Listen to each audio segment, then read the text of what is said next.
Hey everyone, hope you're doing great. Welcome back to my channel. In today's video, we'll dive into what if Deku could create alternate timelines, but live in only one. Smash that subscribe button, and be sure to peek at the description below.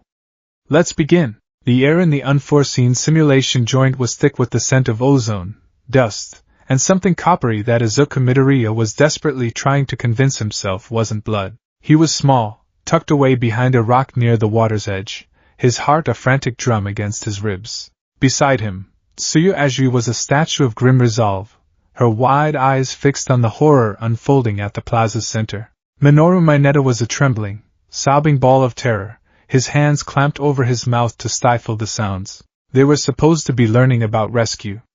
Instead, they were watching their teacher be murdered. Shota Aizawa, Eraserhead, was a whirlwind of controlled violence against the tide of low-level villains.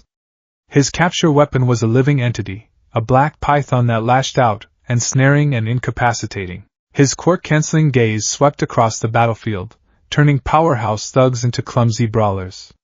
He was incredible. He was one man against 100. And he was losing. Izuku's mind, a frantic library of hero data, was screaming at him. He's fighting a war of attrition. His quirk relies on keeping his eyes open. He has a limit. He's pushing past it. He's going to get hurt. He's going to. The thought was cut short by a monstrous roar. The Nomu.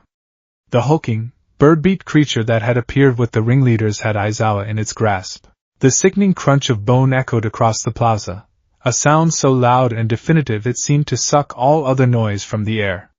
Izuku watched, paralyzed, as Aizawa's arm was twisted at an impossible angle. He saw his teacher's head slammed into the hard stone of the plaza, once, twice, 3 times. The coppery smell intensified. "Stop it!" Izuku whispered, his voice a dry rasp. His body was frozen, a traitorous cage of fear. One for all thrummed under his skin, a chaotic, untamed sea of power that promised only self-destruction. He couldn't move.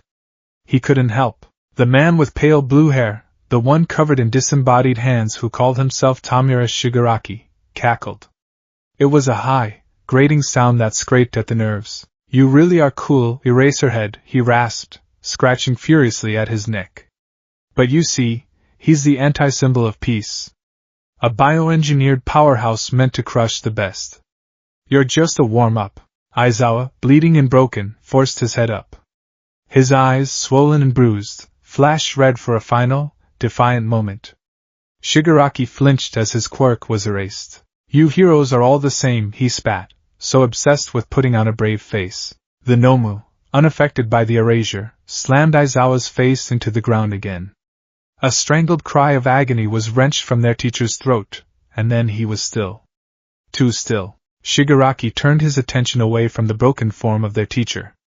His gaze, red and malevolent through the fingers of the hand mask, swept over the plaza and landed squarely on their hiding spot. He saw them. Well, Shigaraki's voice slithered towards them. "Looks like the game isn't over yet." Kurojiri, the children, the Warp Gate villain was busy, fending off 13 at the entrance, but Shigaraki didn't need him. He started walking towards them, a slow, deliberate gait that was more terrifying than any sprint. Each step was a death knell. "Midoriya!" Tsuyu's voice was a low, steady croak. "We have to run." But where? They were trapped. The water was behind them, the villains in front. Izuku's legs felt like lead. He could see the plan in Shigaraki's eyes. He wasn't going to just kill them, he was going to make an example of them. He was going to disintegrate them, prove how fragile All Might's world truly was. Shigaraki was almost upon them. His gait was uneven, his posture slouched, but his speed was deceptive. He lunged. Not for Izuku, not for Mineta, but for Tsuyu. His 5 fingers spread wide, aiming directly for her face. In that sliver of a second, the world fractured for Izuku Midoriya. All the analysis, all the fear, all the hero worship boiled away, leaving only a single, searing thought that consumed his entire being. No. Not her. Not like this. There has to be a better way. A way to save everyone. And then, the world stopped. It wasn't a freeze frame. It was a drain. The grating sound of Shigaraki's breathing faded into a low hum. The vibrant colors of the USJ, the green of the trees and the blue of the water, desaturated into muted grays. Shigaraki's hand, inches from Tsuyu's terrified face, was suspended in the air like a grotesque sculpture. A strange energy coursed through Izuku. It wasn't one for all's chaotic, bone-breaking torrent. This was different. It was cool, quiet, and impossibly vast. It felt less like a power he was wielding and more like a current he had stepped into. A current that was pulling him forward. He felt a surge of perfect, unblemished understanding. One for all flared to life within him, but it didn't feel like a bomb anymore. It felt like an extension of his own will. The red, angry veins that usually snaked up his limbs were absent. Instead, a serene, emerald light pulsed from his core, flowing smoothly through every muscle fiber. He knew, with an instinctual certainty that defied all logic and experience, exactly how much power to use. Not 100%. Not 5%. A perfect, measured 17.8%. The number appeared in his mind, as clear as if it were written on a screen. He moved. His feet, which had been frozen anchors of fear, pushed off the ground with explosive force, but with none of the usual agony. He was a green blur, crossing the distance to Shigaraki in a heartbeat. He didn't aim for a direct hit. He cupped his hand and, channeling the power into a single, focused point, flicked. Delaware Smash. The name came to him unbidden. The resulting blast of air wasn't a wide, destructive cone. It was a surgical projectile, a bullet of pure force that struck Shigaraki squarely in the chest. It wasn't enough to pulverize him, but it was more than enough to send him hurtling backward, tumbling end over end until he crashed into the stone steps of the plaza, dozens of meters away. The hand fell from his face, clattering to the ground. Izuku landed softly, his legs absorbing the impact with a professional grace he had only ever dreamed of. He turned, his movements fluid and economical. Tsuyu was still frozen, her eyes wide with a mixture of terror and utter disbelief. Mineta had fainted.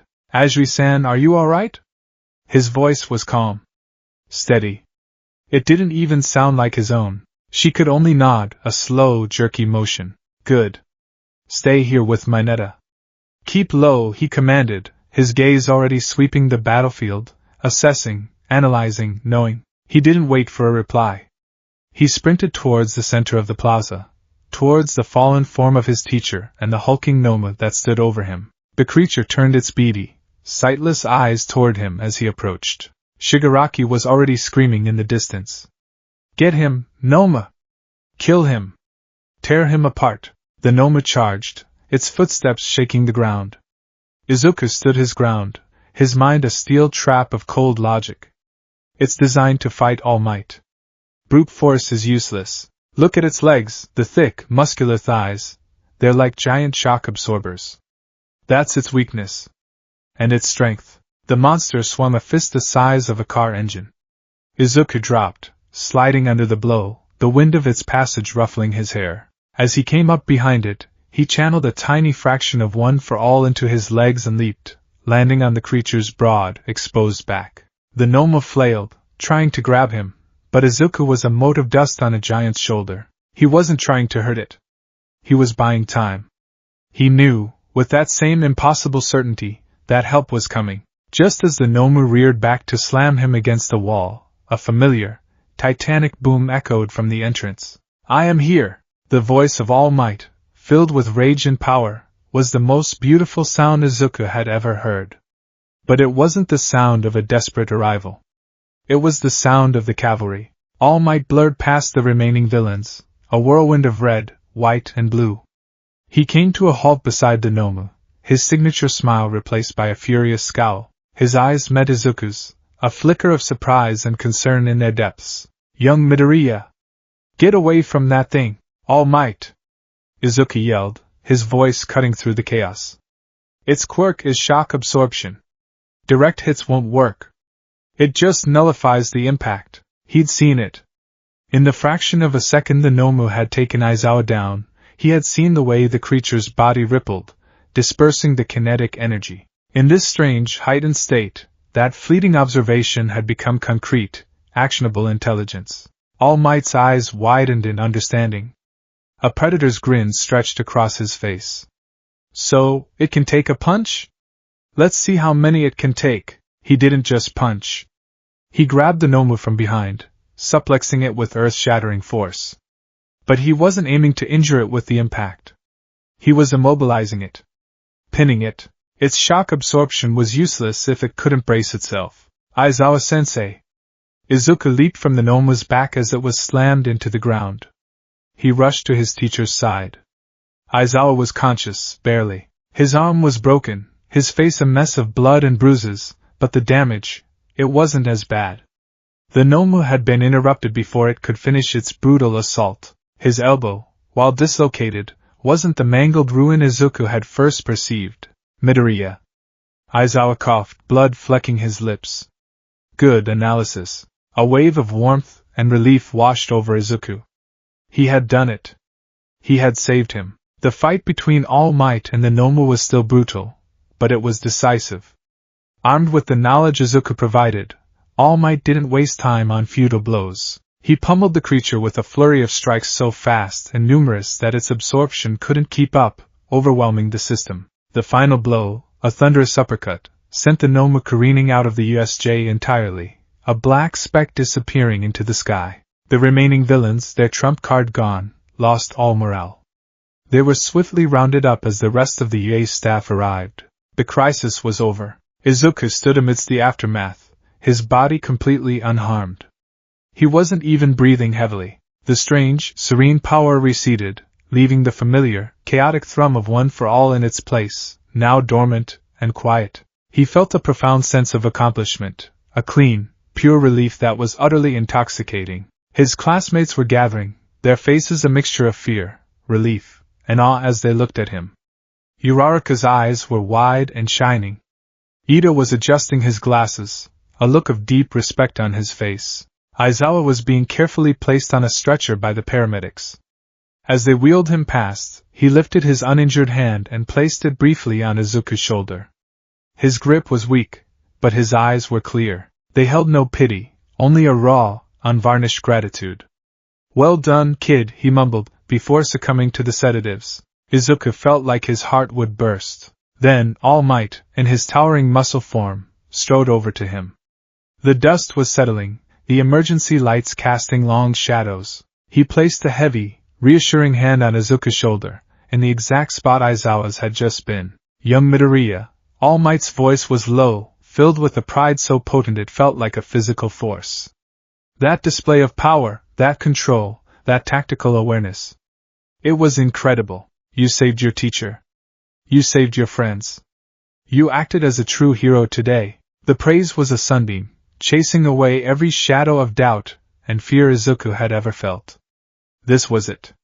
This was the moment he had dreamed of his entire life. He had been a hero. A real one. He had saved the day, not through reckless self-sacrifice, but through competence and strength. He had kept his promise. He had, a sensation, like a string being pulled taut inside his skull, snapped. Verrip. The world dissolved into a cacophony of white noise and tearing static. The warmth of All Might's hand vanished. The proud look in his eyes shattered into a million pieces. The feeling of a whole, strong body was ripped away, replaced by an agonizing, phantom agony. He felt like he was being dragged backward through a keyhole, his entire consciousness scraped raw. He blinked. Shigaraki's hand, gnarled and pale, was inches from Tsuyu's face. The world was no longer gray and silent. It was loud, chaotic, and terrifyingly real. The low hum was gone, replaced by the frantic pounding of his own blood in his ears. He was back. He was back in the moment before. No. No. There was no time for thought. Only instinct. The same primal scream for a better way echoed in the hollows of his mind, but this time, there was no answer. There was no cool, serene power. There was only the familiar, agonizing wildfire of One for All. Smash! He lunged forward, just as he had in the memory, the dream, whatever it was. But this time, there was no control. There was no 17.8%. There was only 100%, a desperate, all-or-nothing gamble. The power exploded from his legs, shattering the bones with an audible, sickening crunch. The force propelled him through the water, a human missile of pain and desperation. He threw a punch, not a precise flick, but a wild, haymaker aimed at the gnome standing behind Shigaraki. The impact was cataclysmic. A hurricane of wind and water erupted from his fist. Shigaraki was blown back. The gnome was unmoved. But Tsuyu was safe. The cost was immediate and absolute. White-hot agony flared up his arm, a symphony of shattered bones. His legs, already broken, were useless anchors. He was a broken puppet, floating in the water, his purpose served. The events that followed were a blurry, pain-filled nightmare that played out in horrifying contrast to the perfect memory seared into his brain. He watched, helpless, as the gnome descended upon him. He watched it grab his teacher, Aizawa, and slam his head into the ground again, and again, and again. He saw the crimson bloom on the stone, so much more vivid and real than in his vision. He heard the wet, cracking sound of Aizawa's elbow disintegrating under the villain's grip. This was no minor injury. This was ruin. When All Might arrived, it wasn't to a controlled scene. It was to a massacre in progress. His "I am here" was not a cry of righteous fury, but one of desperation. The fight was not a tactical dismantling. It was a brutal, drawn-out brawl. All Might bled. He was pushed back. He was forced to go beyond his limits, trading blow for devastating blow with a creature that felt no pain. Izuku could only watch from the sidelines, his broken body a testament to his failure, his mind screaming with the memory of a fight that had been clean, efficient, and won. He remembered giving All Might the key. Shock absorption. The words were on the tip of his tongue, but his throat was raw, his body racked with pain. He was just a liability, a broken student on the verge of shock. The final, desperate plus ultra flurry of punches, the United States of Smash that shook the entire facility. It was a far cry from the confident, strategic takedown he had witnessed in that other place. It was the act of a hero pushed to the very edge of his power and his life. When it was all over, when the villains were gone and the pros had secured the area, Izuku was fading. The last thing he saw before the world went black was Aizawa's unmoving form being loaded onto a stretcher, his body covered in a white sheet up to his neck. He didn't get a grateful nod. He didn't get a well done. He only saw the grim, tight-lipped faces of the paramedics. The last thought that drifted through his pain-addled mind was a single, agonizing question. Was any of that real? The first thing to return was smell. A sharp, sterile scent of antiseptic that stung his nostrils. The second was the dull, rhythmic beeping of a machine somewhere to his left. The third, and most absolute, was pain. It was not a sharp, immediate agony, but a deep, throbbing, foundational pain that seemed to radiate from the very marrow of his bones. His legs were encased in something heavy and stiff. His right arm was a fortress of plaster. Every breath was an effort. Izuku slowly peeled his eyelids open. A white, tiled ceiling greeted him. Recovery Girls' Infirmary. Of course. He turned his head, a monumental effort, and saw the casts. White, stark, and clinical. The reality of his injuries crashed down on him, a physical weight added to the pain. He had shattered himself. Again, for a moment of heroism, he had traded the use of his own body, and then, another reality asserted itself. Young Midoriya, that was incredible. You acted as a true hero today. The memory was so vivid it was almost a sound. He could feel the phantom pressure of All Might's hand on his left shoulder, the one that wasn't in a cast. He could feel the warmth of pride in his chest, a stark contrast to the cold dread that was currently seeping into him. He remembered the feeling of landing softly, his legs whole and strong. He remembered the sight of Aizawa, injured but not mutilated, giving him a weary but respectful nod. He squeezed his eyes shut. It was a dream. It had to be. A hallucination brought on by the trauma and the agony of his bones breaking. His mind, in a moment of extreme duress, had simply fabricated a perfect outcome, a fantasy to shield him from the horror of the reality. It was a common psychological phenomenon, wasn't it? He was sure he'd read about it somewhere. He tried to focus on that. It was the only logical explanation, but the memory was stubborn.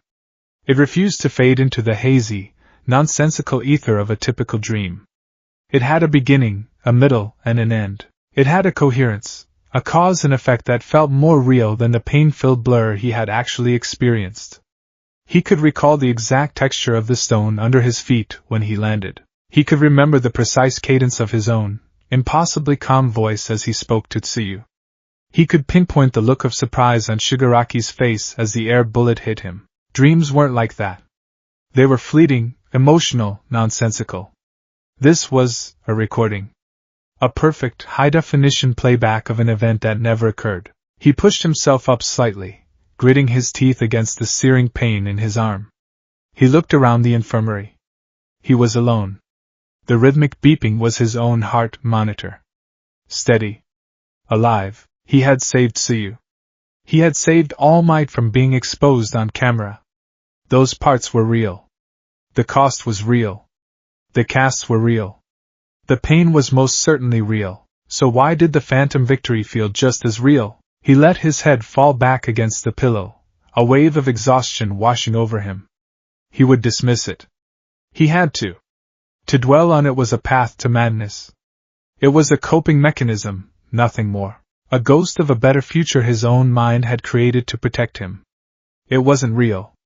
It couldn't be, but as he drifted off into a restless, painkiller-induced sleep, he could still feel the phantom weight of a hero's hand on his shoulder, and the echo of praise for a battle he had won only in a world he couldn't see, couldn't touch, and could never, ever have. The memory was a beautiful, terrible ghost, and he was already beginning to suspect it would haunt him forever. The days that followed the USJ attack bled into one another in a haze of antiseptic, restless sleep, and the dull, throbbing ache of mending bone.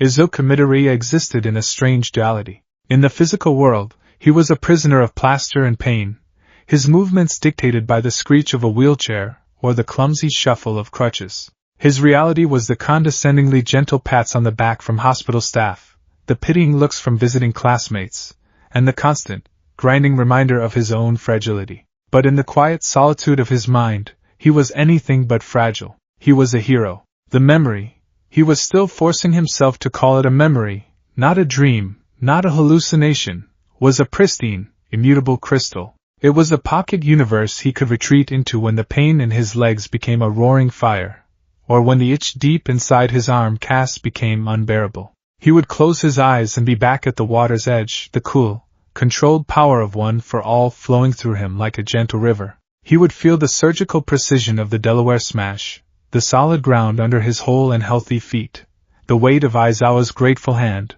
the blinding pride in All Might's smile. The memory was his sanctuary. And it was his torture chamber, because every time he retreated into it, the return to reality was a fresh bereavement. Waking up was not a release from a nightmare, but an expulsion from a paradise he had somehow built and been banished from. The phantom sensation of strength would evaporate, leaving behind the cold, hard reality of his broken body. The remembered praise would curdle into the bitter knowledge that, in this world, the one that mattered, he had been a reckless, terrified boy who had succeeded only at the cost of crippling himself and failing to prevent his teacher's mutilation. Recovery Girl, with her sharp, no-nonsense demeanor, was a constant anchor to this painful reality. Honestly, Midoriya, she'd sighed, changing the dressing on a particularly nasty scrape on his forehead that he hadn't even noticed. You can't keep doing this. One for All is a prestigious quirk, not a suicide pact. At this rate, you'll be permanently disabled before you even get your hero license. Your arms won't be able to take another blow like the ones at the sports festival or, well, like this one. One more and you may never be able to use them again. Her words were meant to be a warning, but they landed like a prophecy of a future he had already seen. In his phantom memory, he hadn't needed to shatter his arm.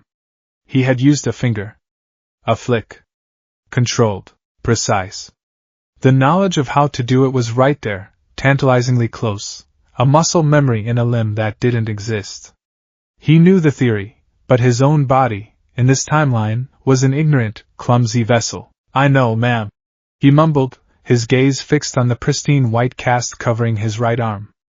I'll be more careful. It was a lie, and they both knew it. The day Yuri reopened its gates felt like a verdict.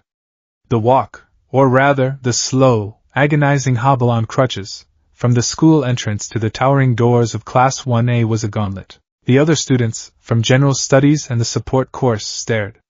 Their whispers were hushed but audible, 100 tiny pinpricks against his already frayed nerves. "That's the kid from the USJ. I heard he broke every bone in his body. Fought that monster thing," they said. He kept his head down, focusing on the rhythmic thump-clack of his crutches on the polished floor. Each step was a reminder of his failure. In the other timeline, he would have walked this hall. He would have been sore, yes, but whole. He would have been met with awe, not pity. He pushed open the door to the classroom, and the cheerful chatter within died instantly. 20 pairs of eyes swiveled to him. He saw it all in a flash: Kirishima's wince of sympathy, Kaminari's wide-eyed shock, Jiraiya's concerned frown. Uraraka's face, usually so bright, was clouded with worry. Ida, ever the class representative, was on his feet in an instant, his hand chopping the air with a stilted, anxious energy. "Midoriya! You have returned? We were all profoundly concerned for your well-being." "I am okay, Ida-kun," Izuku managed, a weak smile feeling like a foreign expression on his face. "Just a little banged up." He shuffled to his desk, the process of sitting down a clumsy, painful ordeal. He could feel their gazes on him, heavy as blankets. He wanted to shrink into nothing. He wanted to scream that they were looking at an imposter. The hero they thought he was, the one who had recklessly charged in, was a pale shadow of the one he knew he could have been. Then, the classroom door slid open again, and a wave of absolute silence fell over the room. Shota Aizawa stood in the doorway, and the phantom memory shattered. It wasn't a man standing there. It was a mummy.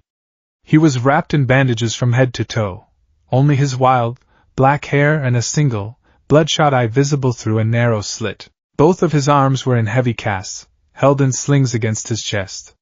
He moved with a stiff, painful shuffle, each step a testament to a body that had been systematically broken and barely put back together. A wave of nausea, hot and acidic, rose in Izuku's throat. His stomach clenched violently.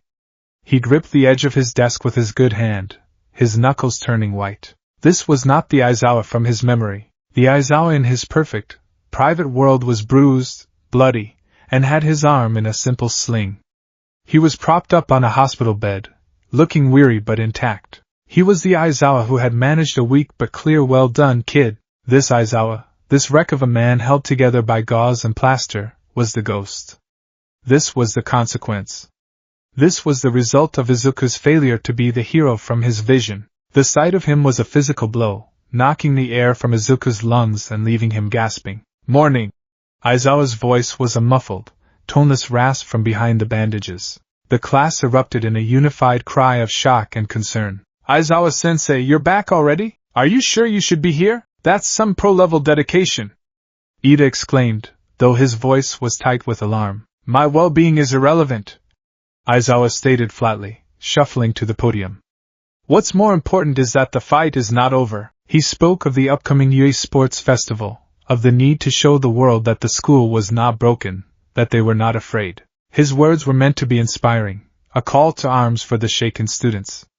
To everyone else, they probably were. To Izuku, they were unintelligible noise. He couldn't focus. He couldn't look away from the mummified figure of his teacher. Every rustle of Aizawa's bandages was an accusation. Every pained shift of his weight was a testament to Izuku's inadequacy. "I could have saved you," a voice whispered in his head. It was his own voice, but calm and cold, the voice from the phantom timeline. "I could have stopped it before it got that bad. I knew how. Why didn't I?" He felt a flash of the memory, so vivid it was like a double exposure. He saw the Aizawa from his vision, standing and talking to him, superimposed over the broken figure at the podium. The disconnect was a physical shock, making his head spin.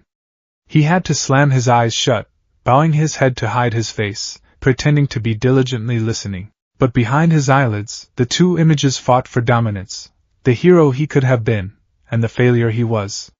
The teacher he could have saved, and the wreck he had allowed to be created. Guilt was a living thing, coiling in his gut like a cold serpent. It wasn't just guilt for his failure.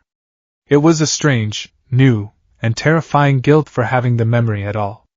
It felt like a betrayal. He was the only one who knew that a better world had been possible, and that knowledge was a poison that was beginning to infect every part of his life. Lunchtime in the bustling UA cafeteria was usually a welcome reprieve, a pocket of noisy normalcy. Today, it felt like a stage, and Izuku was the unwilling lead in a tragedy. He sat with Uraraka and Ida, picking at a bowl of katsudon he had no appetite for. His good hand trembled slightly as he held his chopsticks. "Deku-kun? Are you sure you're okay?" Uraraka asked, her round face etched with genuine concern. She leaned forward, her voice soft. "You've been really quiet all morning. You're usually muttering up a storm by now. It is understandable to be subdued after such a traumatic event," Ida added, pushing his glasses up his nose. "However, as your friends, we are here to offer any support you may require. Do not hesitate to confide in us." Their kindness was a knife twisting in his gut. How could he confide in them?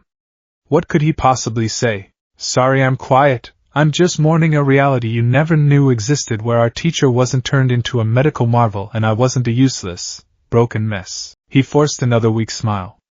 "Thanks, guys. I'm fine, really. Just thinking. About the sports festival?" Uraraka pressed, trying to steer the conversation to safer ground. "It's going to be intense.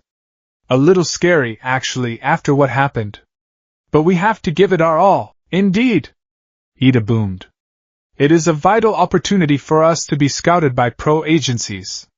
We must demonstrate our potential and prove that the villains did not break our spirit." They were talking about the fight, the real one. The messy, brutal, costly fight.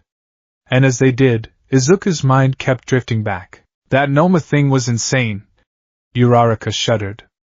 "The way it just took All Might's punches. I've never seen anything like it. Its abilities were formidable." Ida agreed, a grim look on his face.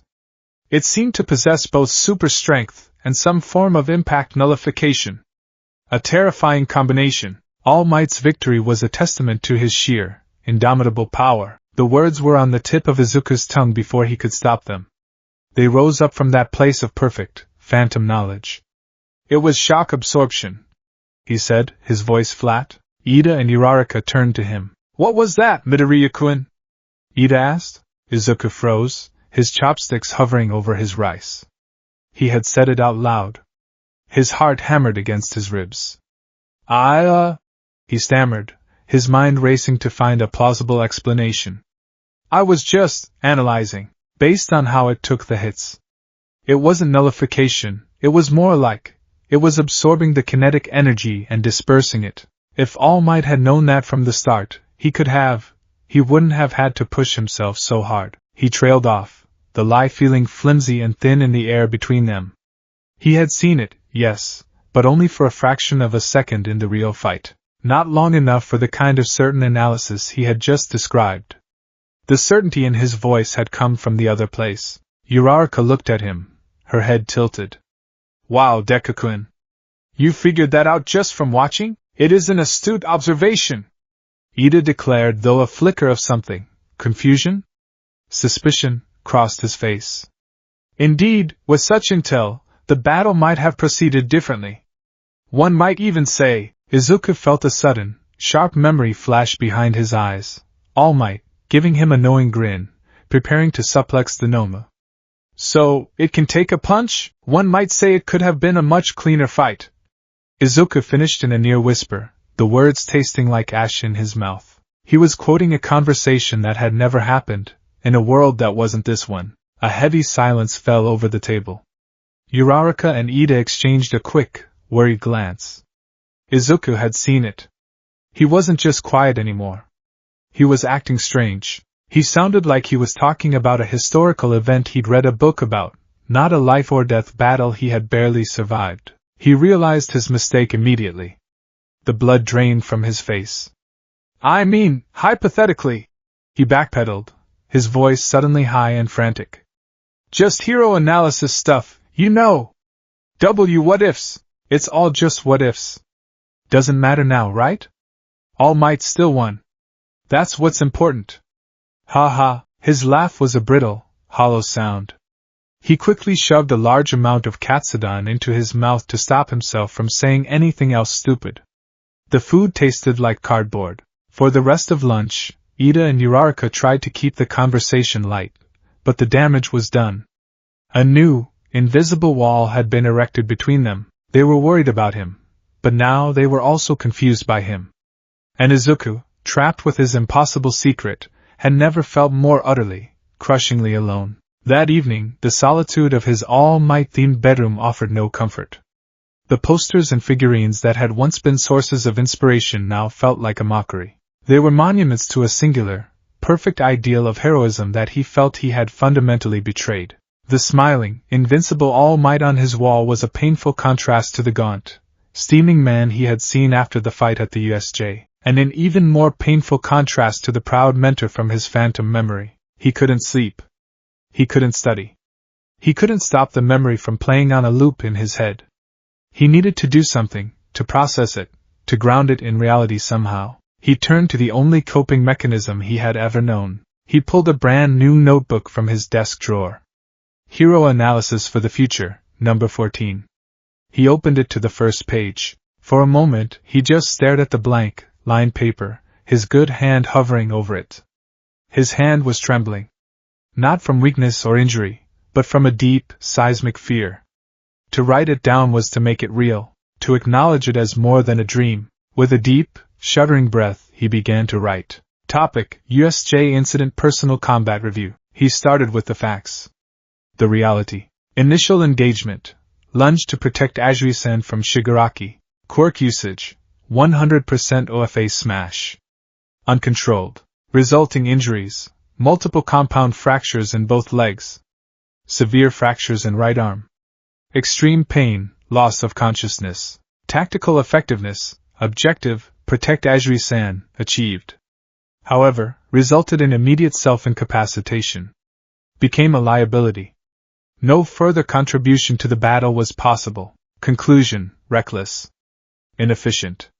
Unsustainable. Must find a way to control output. He stared at the words. They were a cold, brutal summary of his failure. He felt the familiar sting of shame. Then, he turned the page. He hesitated for a long, silent minute, his heart pounding. Then, he forced his trembling hand to move. At the top of the page, he wrote a title that made his blood run cold. Topic: USJ Incident Timeline A? Analysis. The question mark was a small, desperate plea for deniability. He began to write, and the words flowed with an unnerving ease, as if he were transcribing a film he had watched 1,000 times. Trigger: extreme emotional duress? A desire for a better outcome? Unclear. Feels like a latent quirk activation. Quirk usage, OFA precise, controlled output. Instinctual knowledge of required percentage, 17.8%. No self-inflicted damage. Full body activation felt smooth, not chaotic. New technique observed, Delaware smash. Focused air projectile generated by a finger flick. High impact, low recoil. Potential for ranged attacks without destroying my own limbs. Requires immense concentration and fine control. Tactical contribution.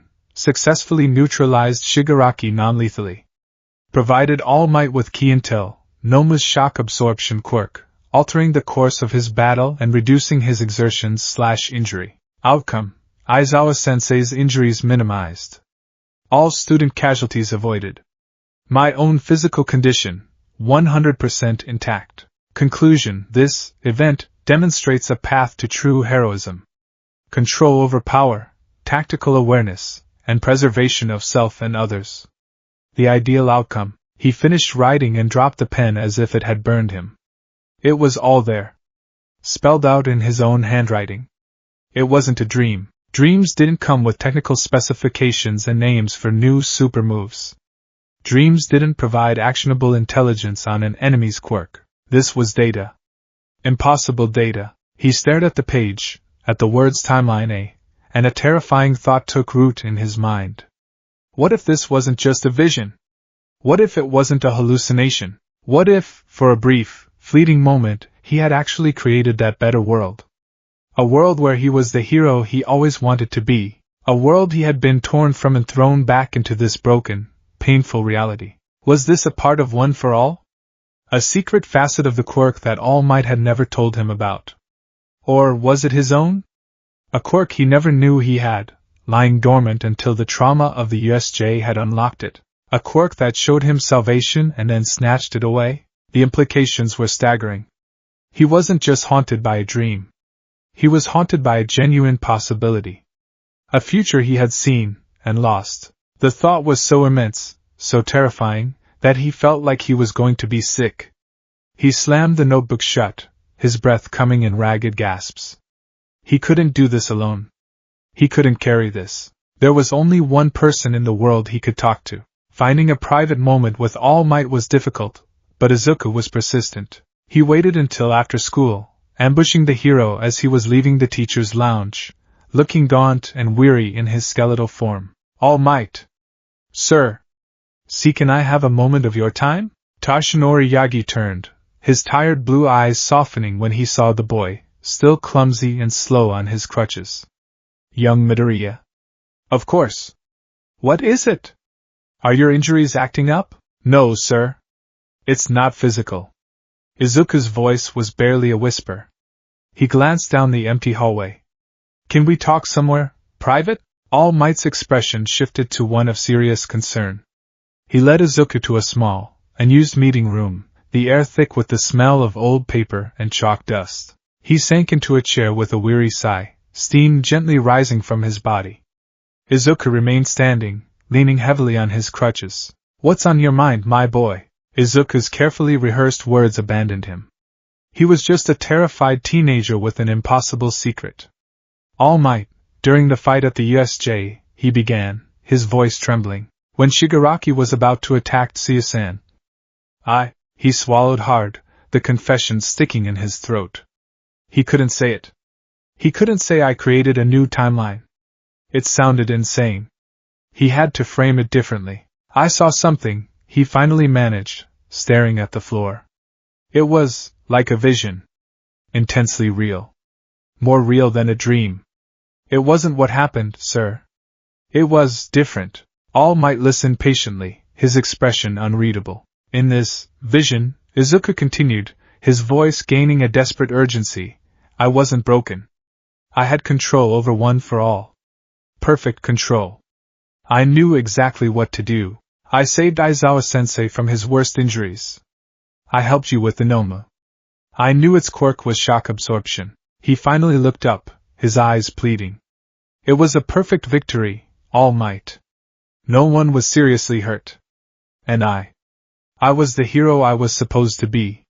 And then, it was gone, and I was back in my broken body, watching everything happen the wrong way, the painful way. It felt like I was ripped out of it. He stopped, his chest heaving, tears welling in his eyes. I can't get it out of my head. It feels so real. Am I going crazy? Is this a side effect of One for All? Did you ever see things? Toshinori looked at his successor, at the raw anguish and confusion on the boy's face. He saw a child who had been through an unimaginable trauma, a child whose mind was struggling to cope with the horror he had witnessed and the immense pressure of a new, dangerous quirk. His heart ached for him. He gave Izuku the most logical, compassionate explanation he could. My boy, he said, his voice gentle and paternal. Listen to me. You are not going crazy. Izuku's breath hitched in relief. What you experienced, All Might continued, leaning forward, is the mind under the most extreme pressure imaginable. You were facing death. Your friends were facing death. Your body was flooded with adrenaline, and your spirit, your heroic spirit, was screaming to find a better way. It's not a supernatural vision, young Midoriya. It's a manifestation of your own incredible will. He gestured with a thin hand. Your mind, in that split second, created a simulation. A perfect scenario. It's a testament to your analytical ability, and your deep-seated desire to save people. You saw the perfect outcome because that is what you are always striving for. It feels real because your desire for it to be real is that powerful. Izuku stared at him, desperately wanting to believe it. It made sense. It was rational. It meant he wasn't some freak with a terrifying, unknown quirk. So, it was just a daydream? He asked, his voice small. A profound one, brought on by trauma, All Might corrected gently. It is not a sign of madness, but a sign of your heroic nature. You are not haunted by a ghost, my boy. You are driven by an ideal. That's a good thing. That is what will make you the greatest hero. He stood up, placing a bony hand on Izuku's shoulder. Don't dwell on the vision. Learn from it. Let that ideal future guide you. Strive to make that control, that tactical mind, a reality through training. That is your path. Izuku nodded slowly, the tears finally spilling over and tracing paths down his cheeks. He felt a wave of relief so profound it almost buckled his knees. All Might was right. It was just a trauma response. A very, very vivid one. It wasn't real. He left the meeting room feeling lighter, as if a great weight had been lifted. The explanation was a balm on his frayed psyche, but as he made his way back to the dorms, a small, cold seed of doubt remained. All Might's words were comforting, but they didn't explain everything. They didn't explain the name Delaware Smash. They didn't explain the feeling of being physically ripped from one place to another. They didn't explain the impossible, crystal-clear certainty of it all. He was reassured, but he was not convinced. And he was more alone than ever, because he had confessed his deepest fear, and the person he trusted most in the world had unknowingly dismissed it. He was left with his phantom memory, his impossible knowledge, and the terrifying, unspoken suspicion that this was only the beginning. The weeks leading up to the UA Sports Festival were a crucible. For most of Class 1A, it was a period of intense, focused training, honing quirks, developing strategies, and psyching themselves up for the national stage. For Izuku Midoriya, it was a frantic, desperate scrabble for control over a power that felt like trying to bottle a hurricane. All Might's words had been a temporary salve. Izuku clung to the explanation that his vision had been a trauma-induced hallucination, a product of his own heroic desires.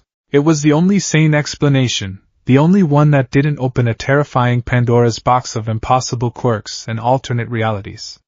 He tried to frame the memory not as a loss, but as a blueprint, a goal to strive for. Let that ideal future guide you, All Might had said, so he trained. He trained with a ferocity that bordered on obsession. The phantom memory of his own competence was a relentless drill sergeant in his mind. He would stand on the shores of Dagoba Beach, now clean and serene, and try to replicate the feeling of that controlled 17.8% power. He would close his eyes, picturing the emerald light flowing smoothly through his limbs, not as a destructive torrent, but as a part of him. He would try to flick his finger, to summon the Delaware Smash he had named in his vision. The results were disastrous. One attempt, a miscalculation of a mere fraction of a percent, sent a shockwave that blasted a car-sized crater in the sand and left his finger a swollen, purple mess of fractured bone and torn ligaments. The pain was a sharp, ugly reminder of the chasm between his ideal and his reality. The memory was a perfect recording of the music, but his body was an untuned, broken instrument incapable of playing it. His classmates noticed the change in him. The frantic, analytical muttering was still there, but it had taken on a darker, more self-critical edge. He pushed himself harder than anyone, yet seemed perpetually disappointed in his own progress. "Dude, Midoriya, you gotta take a break," Kirishima had said one afternoon, finding him drenched in sweat, panting, and staring at his trembling, uninjured hand as if it were a foreign object. "You're gonna burn out before the festival even starts." "I am fine," Izuku had gasped, forcing a smile that didn't reach his haunted eyes. "Just have a long way to go." He was chasing a ghost, and the pursuit was hollowing him out from the inside. The sports festival was no longer just an opportunity, it was a test, a chance to prove to himself that the vision was attainable, that he wasn't just a failure living in the shadow of a better version of himself. Then, the day arrived. The roar of the crowd, the bright lights of the stadium, the palpable tension in the air, it was overwhelming. He stood in the waiting room with his classmates, the hero costume he had painstakingly repaired feeling like a poor imitation of the one he wore in his phantom victory. The first 2 rounds were a blur of calculated risks and sheer, dumb luck. The obstacle course, where he used a piece of metal from a robot to detonate a minefield and propel himself into first place, was an act of desperate improvisation.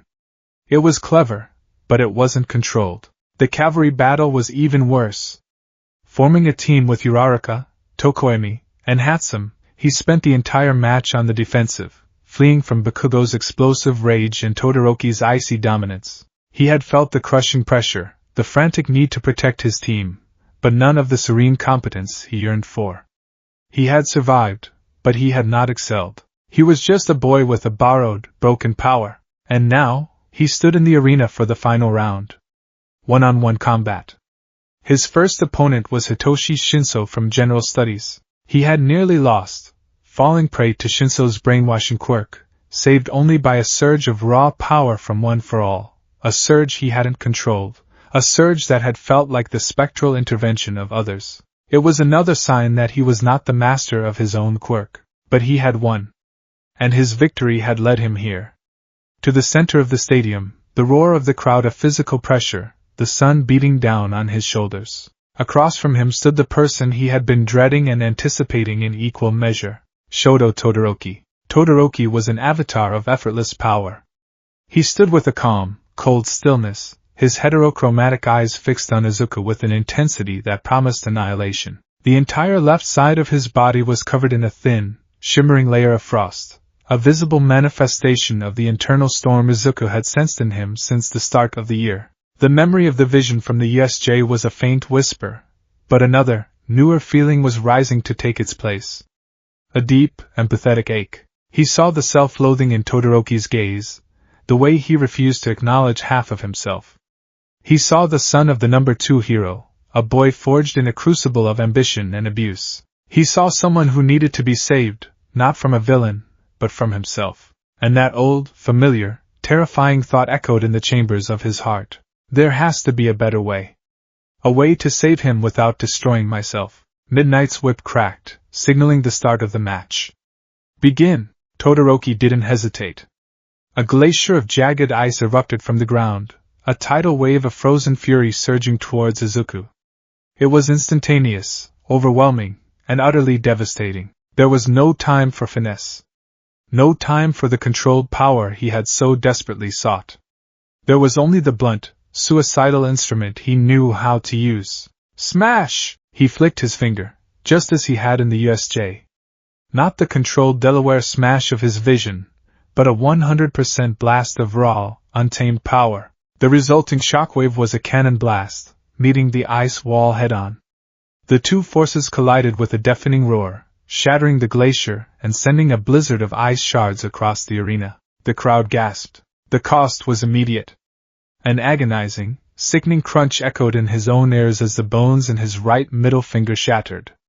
White-hot pain shot up his arm, so intense it made him see stars. He bit back a scream, cradling his mangled hand. Todoroki's eyes widened slightly, a flicker of surprise at the sheer destructive force. But his expression hardened instantly. Another wave of ice, larger and faster than the first, surged forward. Smash! Izuku used his index finger this time. Another thunderous explosion. Another wave of blinding pain. His finger was a ruin, purple and bent at an unnatural angle. He was a one-trick pony, and his trick was self-mutilation. Todoroki was relentless. He was a force of nature, sending wave after wave of ice, each one forcing Izuku to break another part of himself to survive. The thumb on his right hand. The fingers on his left. He was systematically destroying his body, trading bone for time. The pain was a constant, roaring inferno, but beneath it, a colder, deeper despair was settling in. This was exactly what he had feared. He was being pushed into a corner, forced into the same pattern of reckless self-sacrifice. All his training, all his desperate attempts at control, had amounted to nothing. The vision of his own competence was a cruel joke. He looked across the arena at Todoroki. The frost was more pronounced now, creeping up the right side of his neck, covering the sleeve of his uniform. He was shivering slightly, his movements becoming a fraction slower. Izuku's mind, even through the haze of agony, was still analyzing. He's reaching his limit. Using only his ice is cooling his body down too much. He's going to get hypothermia. He has to use his fire. Why won't he use his fire? He knew why. He had heard the declaration in the waiting room. Todoroki was rejecting his father. He was winning with only his mother's power, even if it killed him. Izuku stood there, his arms a mangled mess of broken fingers, his body trembling with pain and exhaustion. He saw the path forward. He could keep doing this. He could keep breaking himself, piece by piece, until Todoroki's body finally gave out from the cold. He might even win. But what kind of victory would that be? A hollow, painful one, leaving both of them broken in different ways. He looked at Todoroki's face, at the pained conflict in his eyes, the deep-seated anger that was so cold it burned. And he saw himself. He saw his own struggle, his own desperation to prove himself, reflected in his opponent. And that was the trigger. The overwhelming, all-consuming desire to save this sad, angry boy from his own self-destructive path, coupled with the desperate, selfish need to save himself from the cycle of pain. It's not just his power. It's his life. There has to be a way to reach him. A better way. The world went silent. The roar of the crowd faded to a dull, distant hum. The sharp, biting cold in the air vanished. The searing pain in his hands receded, leaving only a phantom throb. The vibrant colors of the stadium, the blue of the sky and the green of the astroturf, bled into a muted, cinematic grayscale. Time had not stopped.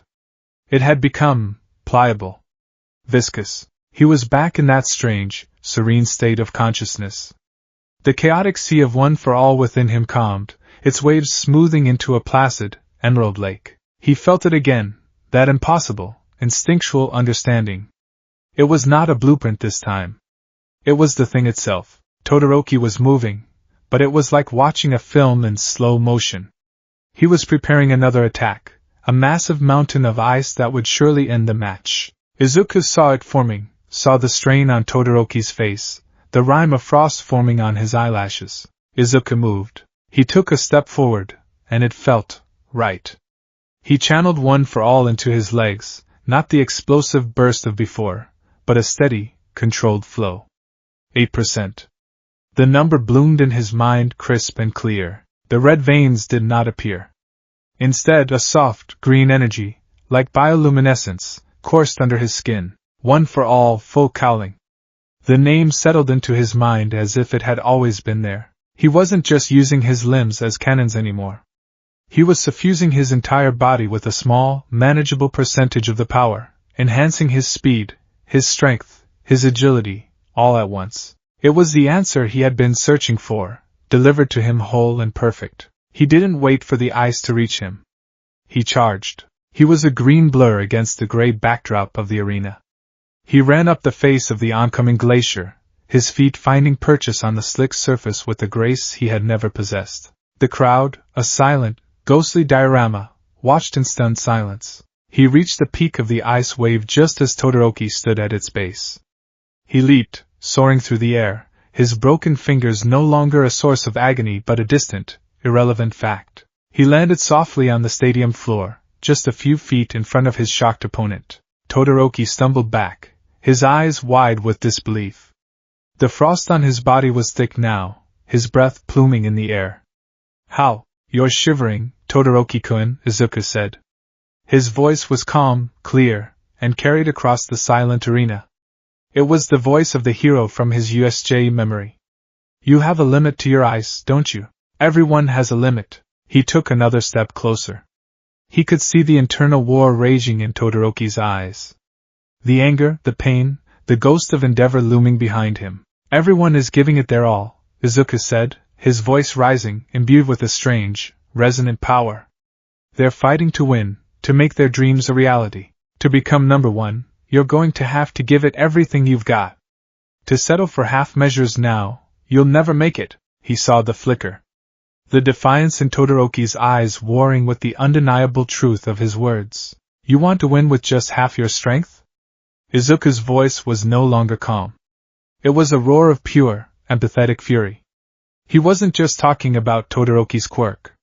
He was talking about his soul. "Look at me. I'm not even whole, and I'm still fighting." He held up his hands, the mangled, broken fingers a testament to his struggle. In this strange, gray world, they looked like artists' charcoal sketches of pain. "So why are you holding back?" He screamed, channeling every ounce of his own frustration, his own despair, his own desperate hope into his voice. He closed the final distance, his face inches from Todoroki's. "It's your power, isn't it? The words were a key, unlocking a door that had been sealed for a decade. Todoroki's eyes blew wide. A memory, not his own, but one he could feel, a young boy crying, a gentle mother's voice. But you want to be a hero, don't you? It's okay to be, as long as you have a future you feel strongly about. Flashed through Izuku's mind, and then, the world exploded into color and heat. A volcanic eruption of orange and red fire burst from Todoroki's left side. It was not a controlled flame. It was a raw, cathartic, unrestrained inferno. It engulfed him, a pillar of fire that reached for the sky, melting every last shard of ice in the arena and sending a wave of superheated air across the stadium. Izuku was thrown back by the sheer force of the concussion, but he landed on his feet, his full cowling absorbing the impact. He watched as Todoroki stood in the heart of his own personal sun, the frost on his right side vanishing, the shivers racking his body stilled by the sudden, life-giving warmth. The look on Todoroki's face, it was not one of victory or anger. It was one of release. Of liberation. A small, shaky smile touched his lips, the first genuine smile Izuku had ever seen from him. The fire receded, coiling around him like a protective cloak. "Thank you, Midoriya," Todoroki said, his voice raw with emotion. "You're right." He stomped his right foot, and a fresh wave of ice, faster and more solid than before, erupted. Simultaneously, he prepared a blast of fire from his left hand. He was going to end this, using everything he had. Izuku smiled, a true, tired smile. His job was done. He channeled one last, desperate surge of power into his ruined right arm, a full 100% smash, to meet Todoroki's final attack head-on. The two forces were about to collide, a cataclysm of fire, ice, and pure power. This was it. The perfect climax. A battle where he had saved his rival's soul and pushed himself to the absolute limit. He would lose, but it would be a meaningful loss. A victory in its own way. He braced for the impact, a sense of profound, weary satisfaction washing over him. He had done it. He had created the better way. The satisfaction was a fleeting warmth before the universe tore itself apart. Vrip. The sound was a physical violence inside his skull. The image of Todoroki, wreathed in flame and gratitude, shattered like a mirror. The feeling of full cowling, of controlled, flowing power, was ripped from his muscles, leaving a void of weakness and agony. The serene, gray world dissolved into a cacophony of roaring noise and blinding color. He was back. He was standing in the arena, his arms a mangled wreck. The searing, white-hot pain in his fingers, which had been a dull phantom, returned with a vengeance, 1,000 times worse than before. He was gasping for air, his body trembling uncontrollably, not from full cowling, but from shock and pain. Across from him, Todoroki was encased in his own ice, shivering violently, his face a mask of cold, stubborn fury. The catharsis had not happened. The liberation had not occurred. The fire remained dormant, a prisoner within him. Izuku's words, the ones that had been so powerful and clear in the other timeline, had been a desperate, pain-filled scream. "It's your power, isn't it?" He had yelled, his voice cracking with agony. The words had landed, but they had not been the key. They had been just another shout in the wind. Todoroki had flinched, his anger hardening into something brittle and sharp.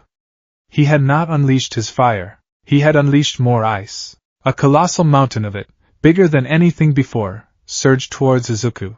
It was an attack born not of a desire to win, but of a deep, bitter need to end the conversation, to silence the boy who was digging at a wound he refused to acknowledge. There was no final, epic clash. Izuku, his body broken and his spirit shattered by the sudden, violent return to this harsher reality, had no strength left. He couldn't muster another smash. He couldn't even move. He could only watch as the wall of ice, a monument to Todoroki's pain, slammed into him. The impact was brutal. It wasn't just an explosion of force. It was the crushing weight of tons of ice, driving him backward, lifting him off his feet, and slamming him with bone-jarring force into the concrete outer wall of the arena. The world went dark. Consciousness returned in stuttering, painful flashes. The smell of antiseptic. Again, the hushed, worried voice of Recovery Girl. Pushed himself far too far this time. "I can't keep fixing this level of damage," nerve damage is almost a certainty. The rhythmic beeping of a heart monitor, faster and more erratic than before. He managed to pry his eyelids open. The ceiling of the infirmary was a blurry, white expanse. He tried to move his arms. A scream of pure, unadulterated agony ripped from his throat before he could stifle it. They were no longer just broken. They were obliterated. The pain was a living entity, a creature with claws and teeth that was feasting on his nerves. He turned his head.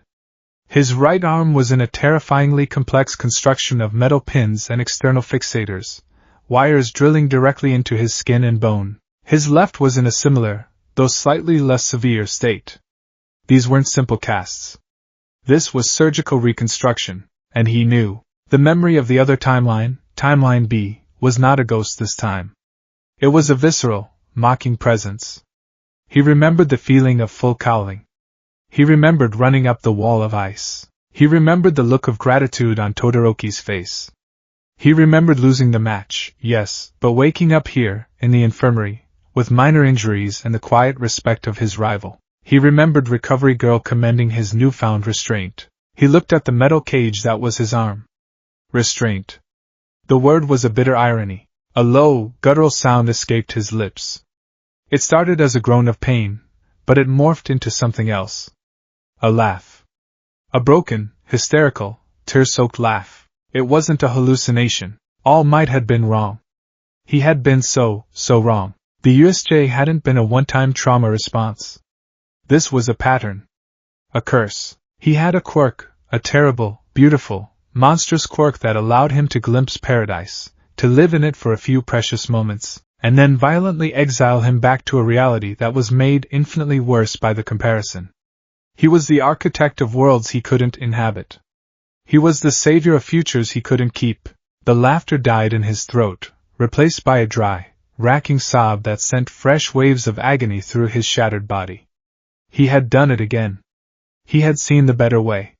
He had lived it, and in doing so, he had condemned himself to this. He had saved Todoroki's soul in another world, but here, in this one, Todoroki had won, but he was still trapped. He had destroyed his own body to prove a point that was only heard in a timeline that no longer existed. The despair was a physical weight, heavier than any cast, more painful than any broken bone.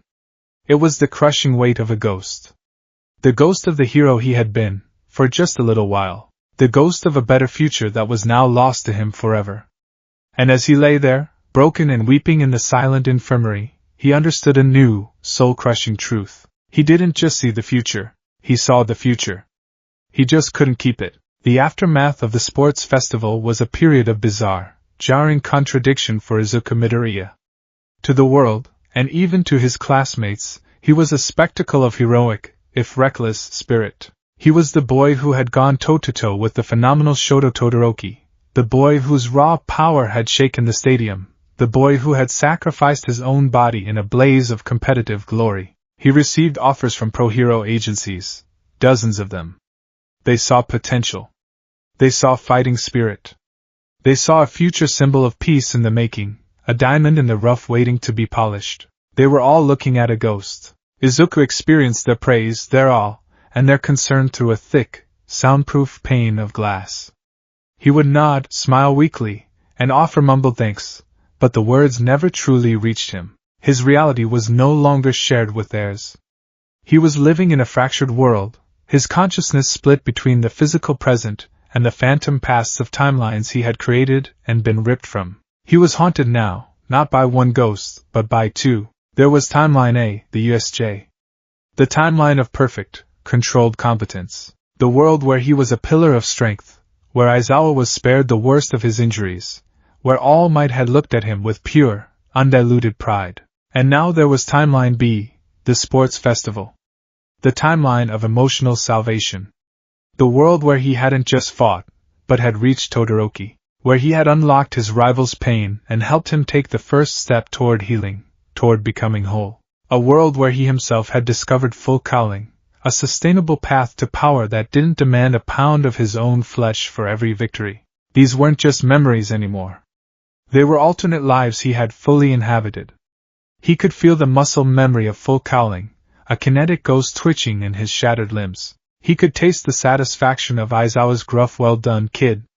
He could feel the warmth of Todoroki's liberated fire on his skin. These sensory details were so potent, so deeply ingrained, that his current reality felt like the dream. A long, unending nightmare from which he couldn't wake up. His recovery was slow and agonizing. Recovery girl, her face a permanent mask of grim disapproval, had done all she could. She had healed the broken bones, reknit the torn muscle, but she couldn't erase the deep, cellular trauma. The nerve damage is significant, especially in your right arm, she told him, her voice sharp as a scalpel as she removed the last of the external fixators. The scarred, disfigured flesh beneath was a roadmap of his failure. I've done my best, but you'll have scars. And pain. You push it like that again, Midoriya, and this damage will be the last thing you have to worry about, because you won't be using your arms for anything ever again. Do you understand me? He understood better than she could ever imagine. He stared at his scarred hand, the skin a patchwork of angry red and pale white. In Timeline B, he had walked away from the sports festival with a few broken fingers, a slap on the wrist. Here, in this reality, he was permanently marked. He carried the physical toll of a battle that had gone so much better in another world. The scars weren't just on his skin, they were a brand on his soul, a constant, physical reminder of the better life he had lost. Returning to the classroom was an exercise in profound alienation. The atmosphere in Class 1A was buzzing with the energy of the festival's aftermath. Everyone was talking about their fights, the offers they received, the hero names they were considering. It was a time of excitement and forward momentum. Izuku felt like an anchor, holding himself in place against the current that was trying to drag him back into the past. He saw his friends, and his heart ached with a grief they couldn't possibly comprehend. He saw Uraraka, her face bright with excitement as she talked about the offer she'd received from the battle hero Gunhead. She was so happy, so proud of her performance. But Izuku remembered a conversation from Timeline B, a fleeting moment after his match with Todoroki, where a deeply impressed Uraraka had looked at his controlled use of full cowling and said, "Deku-kun, you were amazing! You were flying! You have to teach me how you do that." It was a small thing, a throwaway line, but it represented a level of awe and respect for his skill, not just his recklessness. The absence of that specific memory in this timeline felt like a theft. He saw Ida, diligently practicing his new recipro burst technique, pushing himself to be faster, stronger. He was the same steadfast, honorable Ida. Yet, Izuku couldn't look at him without a pang of preemptive sorrow. The specter of Hosu and the hero killer Stain loomed in the near future, a dark cloud on the horizon. Izuku knew that in Timeline C, a timeline he hadn't even experienced yet but whose potential existence was now a certainty in his mind, he could probably save Ida from his thirst for revenge, from the injuries that would cripple him. The weight of future what-ifs was beginning to pile on top of the burden of past ones, but the hardest, by far, was Shoto Todoroki. Todoroki had won the sports festival, but he was not victorious. He had defeated Bakugo in a final match that was described by spectators as a brutal, one-sided display of overwhelming power. He had used only his ice, pushing his body to the absolute limit, winning through sheer, cold endurance. He had achieved his goal of winning without his father's fire, but the boy who returned to class was not triumphant. He was hollowed out. The cold anger from before the festival had been replaced by a quiet, empty void. He was more withdrawn than ever, a silent island in the bustling classroom. He had proven his point, but the act had clearly brought him no peace. He was a king ruling over a frozen, desolate kingdom of his own making. One afternoon, Izuku saw him leaving the classroom alone. On impulse, driven by the phantom memory of their shared moment of catharsis, Izuku followed him. He found Todoroki standing by a window overlooking the training grounds, his back to the hallway. "Todoroki-kun," Izuku said, his voice quiet. His own hands hidden in his pockets ached with a phantom chill. Todoroki turned slowly. His heterochromatic eyes held no warmth, no anger, just a deep, weary exhaustion. "Midoriya," he acknowledged, his voice flat.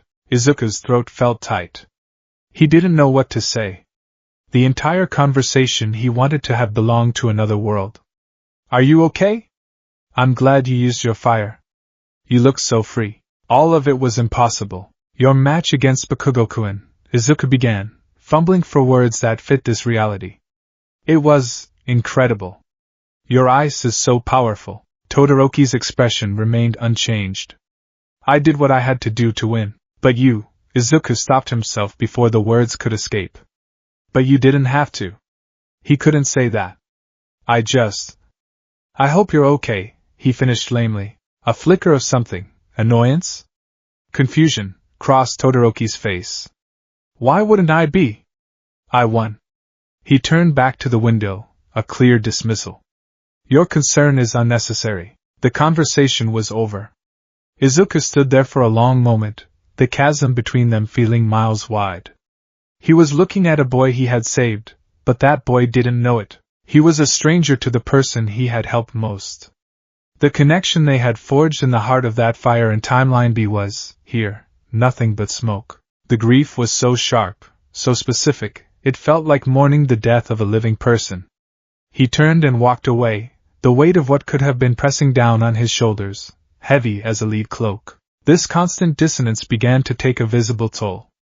His muttering, once a source of amusement for his classmates, became more erratic and alarming.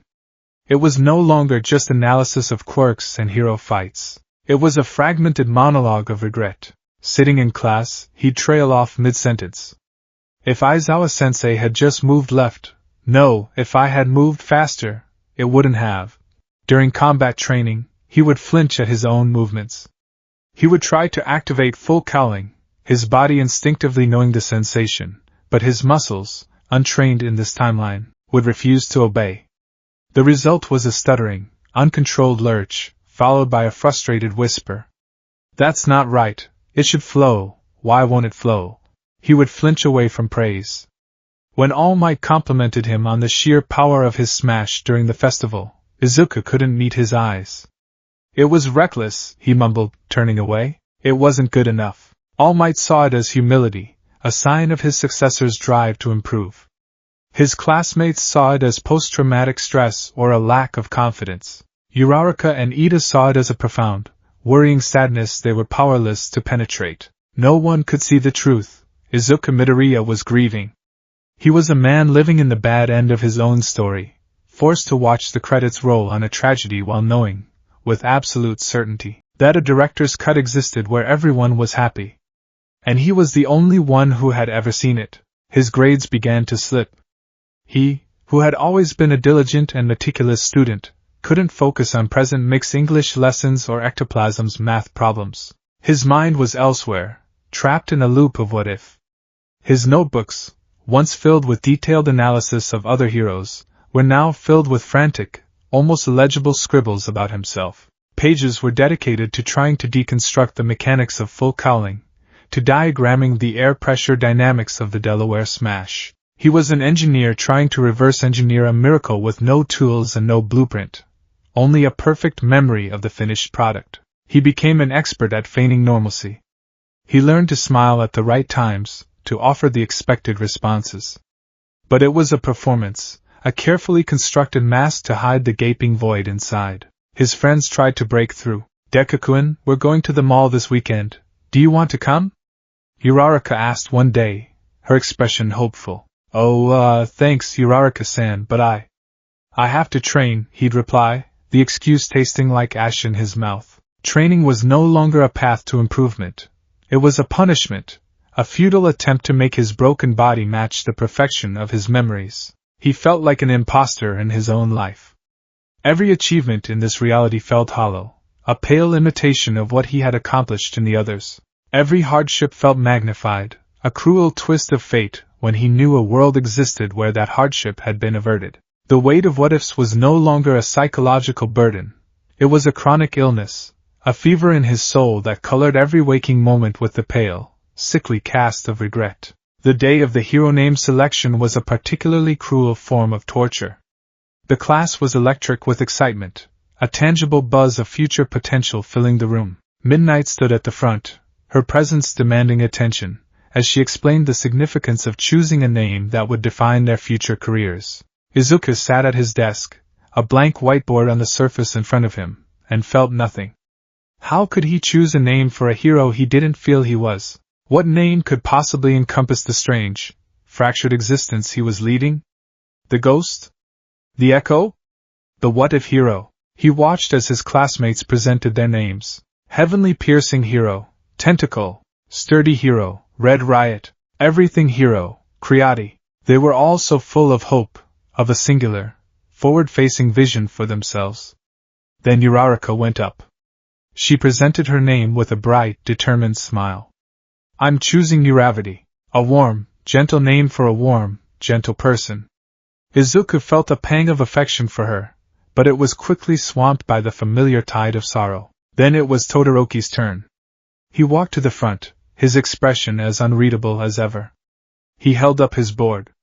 On it was written a single name, Shoto. The class murmured in confusion.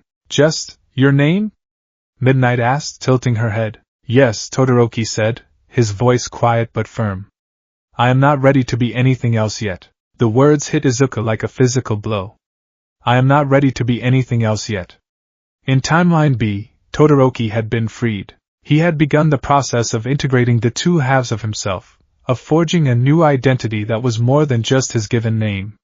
He would have chosen a real hero name, one that reflected that new beginning. But here, in this reality, he was still trapped by it. Still defining himself by the name his father had given him. It was a quiet, heartbreaking admission of his own arrested development. Izuku had to look down at his desk, biting his lip to keep his composure, the phantom warmth of Todoroki's fire feeling like a burn on his memory. Finally, it was Izuku's turn. All eyes were on him. He walked to the front of the class, his legs feeling like lead, the small whiteboard clutched in his scarred hand. He hadn't known what to write. He had stared at the blank surface for 10 minutes, his mind a whirlwind of self-recrimination. Then, he had thought of Uraraka. He thought of her recontextualizing a name that had been used to hurt him. Deku, an insult from Bakugo meaning useless, a name she had reframed to mean you can do it. It was a small, flickering light in the vast darkness of his despair. It was a piece of this reality. A kindness that belonged to this world, not to a phantom one. Maybe that was the key, to hold on to the good things from this timeline, no matter how small. He held up his board. On it, in shaky handwriting, was one word, Deku. Bakugo snorted from his seat. Are you sure about that, you loser? But Izuku ignored him. He looked at Uraraka, who was beaming at him, her eyes shining with pride. He felt a tiny, genuine flicker of warmth in his chest. Yes, he said, his voice surprisingly steady. This is the name I choose. It felt right. It was a name that acknowledged his past, his perceived failures, but also pointed toward a future. It was an acceptance, in a way, an acceptance of this reality, with all its pain and imperfection. It didn't erase the ghosts of the other timelines, but for a single, fleeting moment, it felt like he was planting a flag in the soil of his own life, claiming it as his. That night, sleep offered no escape. His dreams were a chaotic montage of his two lives. He was at the USJ, Aizawa's blood on his hands, while a phantom version of himself stood beside him, whole and clean. He was in the sports festival arena, encased in ice, watching himself run up a glacier wreathed in green lightning. The faces of his friends flickered between their real-world expressions of concern and their phantom-world expressions of gratitude and admiration. He woke up with a gasp, his heart hammering, his sheets soaked with sweat. The room was dark, silent. The All Might posters on the wall seemed to watch him with accusing eyes. The weight of it all was becoming unbearable. The isolation was a pressure cooker, and he was nearing his breaking point. All Might's well-meaning but dismissive explanation had closed that door to him. He couldn't talk to his friends. Who would believe him? Who could possibly understand the burden of being the sole mourner for entire worlds? He sat up, swinging his legs over the side of the bed. His scarred hands, illuminated by a sliver of moonlight from the window, trembled in his lap. He was the keeper of these perfect, unattainable memories. He was the sole historian of realities no one else would ever know. The question was no longer whether the timelines were real. He knew they were. The new, terrifying question was, what was this power for? Was it a curse, designed to torture him with glimpses of paradise? Or was it a tool, a strange and terrible quirk whose purpose he had not yet grasped. And the most frightening thought of all, a thought that slithered into his mind in the dead of night, was this: if he could trigger it through sheer, desperate will, could he learn to control it? Could he choose when to create a better world? And if he could, what was his responsibility? Was he obligated to use it at every opportunity? To save everyone, everywhere, at the cost of being ripped away each time, forced to live in the wreckage of the original timeline? To be a god in one world, only to be a ghost in another? The weight of what-ifs was no longer just about the past. It was about the terrifying, infinite possibilities of the future. And as he stared out at the sleeping campus of UA High, Izuku Midoriya felt a chill that had nothing to do with the night air. It was the cold, hard certainty that his life would never be simple again. He was haunted, and he feared he would be the one doing the haunting, a spectral hero forever chasing the echoes of his own better nature. The internships were supposed to be a breath of fresh air, a chance to step out of the high-pressure cooker of UA and into the real world of heroics. For Izuku, it was a reprieve he desperately needed. The claustrophobic halls of the school, so thick with the ghosts of his alternate lives, had become almost unbearable. He needed a change of scenery, a new set of problems to distract him from the ones churning inside his own soul. He chose Gran Torino. It was a decision born from a mix of desperation and hero worship. This was the man who had trained All Might, the legendary speedster who might hold the key to unlocking the puzzle of One for All. More than that, Izuku hoped, with a quiet, fervent prayer, that Gran Torino might hold the key to unlocking him. Maybe this grizzled old master could see the disconnect between the power Izuku felt he should have and the clumsy, self-destructive reality of his abilities. Maybe he could help him bridge the chasm between the phantom competence of his visions and the painful inadequacy of his body. The training was brutal, a whirlwind of high-speed combat and cryptic, koan-like advice. Gran Torino was a yellow blur, a force of nature that bounced off walls and ceilings, his jet-propelled feet delivering stinging, corrective blows that left Izuku bruised and breathless. And yet, amidst the chaos, there was a glimmer of hope. "You're thinking of One for All as a special move, kid," Gran Torino rasped, perched upside down on the ceiling of his disastrously messy apartment. "A cannon you fire. It's not. It's a part of you. You gotta let it flow. Let it simmer. Wear it, don't just wield it." The words resonated with a terrifying familiarity. Let it flow. Wear it. It was the exact sensation of full cowling, the perfect, sustained power from Timeline B. Gran Torino was verbally describing the very thing Izuku had already physically experienced in another life. The ghost was no longer just a memory. It was a tangible goal, a state of being that another person could see and articulate. This wasn't just in his head. It was real. The realization was both electrifying and deeply unsettling. He was on the right path, but he was walking it in the dark, guided only by the phantom light of a world he couldn't access. The breakthrough came, as it so often did, through desperation. Pinned in a corner, with Gran Torino about to deliver another bone-rattling kick, Izuku stopped thinking. He stopped trying to replicate the memory. Instead, he just let go. He let the feeling, the ghost of a sensation, guide him. He imagined the power not as a roaring fire in his limbs, but as a current in his blood, spreading from his core to every inch of his body. And it happened. Green, bioluminescent lines of energy flickered across his skin. A low hum of power vibrated through him. He felt it, the familiar, beautiful sensation of One for All, full cowling. It was shaky, only 5%, and he felt like a toddler taking his first steps, but it was real. He had done it. He had managed to bring a piece of his phantom world into this one. He was so shocked by the sensation that he immediately lost control, and Gran Torino's boot connected squarely with his jaw. But as he lay on the floor, stars dancing in his vision, a genuine, euphoric grin spread across his face. It was possible. He wasn't doomed to be a clumsy imitation forever. He could learn. He could become that hero. For the first time since the USJ, a sliver of genuine hope pierced through the gloom of his despair. This fragile hope was shattered by the screech of a bullet train's emergency brakes, and the smell of smoke and fear. The city of Hosu was a war zone. The sudden, coordinated attack by the Nomu, a clear diversionary tactic by the League of Villains, had thrown the city into chaos. heroes were spread thin, battling the monstrous creatures that were tearing through the streets. Izuku, caught on the train with Gran Torino, was thrown directly into the heart of it. He had fought a Nomu, his newly mastered full cowling feeling like a godsend, allowing him to move, to fight, to be a hero without breaking himself. He felt a surge of pride, of competence. This was it. This was him, finally catching up to the ghost of himself. Then his phone buzzed. A single, cryptic text message. A location pin. Nothing else. It was from Ida. A cold dread, sharp and immediate, cut through his newfound confidence. He knew. He knew with a sickening certainty what this was. Ida's brother, the pro-hero Ingenium, had been critically injured, forced into early retirement by the hero killer, Stain. And Stain had last been seen in Hosu.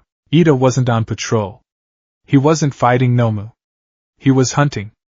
He was seeking revenge. Gran Torino, I have to go! He yelled, already sprinting away from the chaos of the main street. Kid, where are you going? The danger is here! The old hero shouted after him, but Izuku didn't listen. A different kind of danger, a more insidious and personal one, was pulling him away. He followed the pin on his phone, his 5% full cowling carrying him through back alleys and over rooftops at a speed he would have thought impossible just days before. The alley was dark, narrow, and smelled of garbage and stale rainwater. The scene that greeted him was ripped straight from a nightmare. The pro-hero native was slumped against the wall, bleeding from a dozen cuts. And Tenya Ida, his silver armor scraped and dented, was paralyzed on the ground, a trickle of blood running from a wound on his shoulder. Looming over them was the hero killer. Stain was a terrifying figure, a patchwork of blades, belts, and a tattered red scarf that seemed to writhe like a living thing. His face was a mask of manic intensity, his tongue flicking out to lick the blood from the edge of a long, wicked-looking knife. You're a fake! Stain hissed, his voice a low, gravelly rasp. He was speaking to Ida. You bear the name of a hero, Ingenium, but you do not carry his spirit. You are driven by personal vengeance. You are the sickness I must purge from this world. He raised his blade, preparing to deliver a final, fatal blow. Ida's eyes, wide with terror and rage, met Izuku's from across the alley. Midoriya! He choked out. Why are you here? Run! Get away! This has nothing to do with you. A friend has arrived. Stain mused, his head tilting at an unnatural angle. Another fledgling to be culled before it spreads its infection. Izuku's mind was racing, a frantic hurricane of analysis and fear. He was faster now, stronger. But this was Stain. The man who had crippled dozens of pro-heroes. His quirk, Bloodcurdle, was a terrifying unknown. Izuku knew he couldn't win. Not alone. He could only intervene, buy time, and hope that his frantic, one-word text to Todoroki, Hosu, would be enough. He saw the future of this fight play out in his mind with stark, brutal clarity. He would engage. He would be injured. Todoroki would arrive. Together, the three of them would fight a desperate, bloody battle. They might win, they might capture Stain, but the cost would be immense. Ida would be left with deep emotional scars from his quest for revenge, and physical ones that might end his career just as his brother's had been. He would be a hero, but a broken one, forever marked by this single, dark night. And the thought, the terrible, tempting, seductive thought, rose from the depths of his soul, no longer a question but a statement. There is a better way. This time, it was different.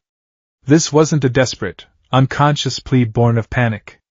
This was a conscious, deliberate consideration. A choice. He stood at the mouth of the alley, the chaotic sounds of the city fading into the background, and he weighed his options. Option A, the canon path. Fight. Bleed. Suffer. Win a Pyrrhic victory that leaves his friend scarred for life. A victory for society, perhaps, but a deep personal tragedy for Ida. Option B, the alternate path. Use his power. Create a new timeline. A timeline where he could fix this. A timeline where he could save his friend not just from Stain's blade, but from his own hatred. A perfect, clean victory. He thought of the cost. He knew what would happen.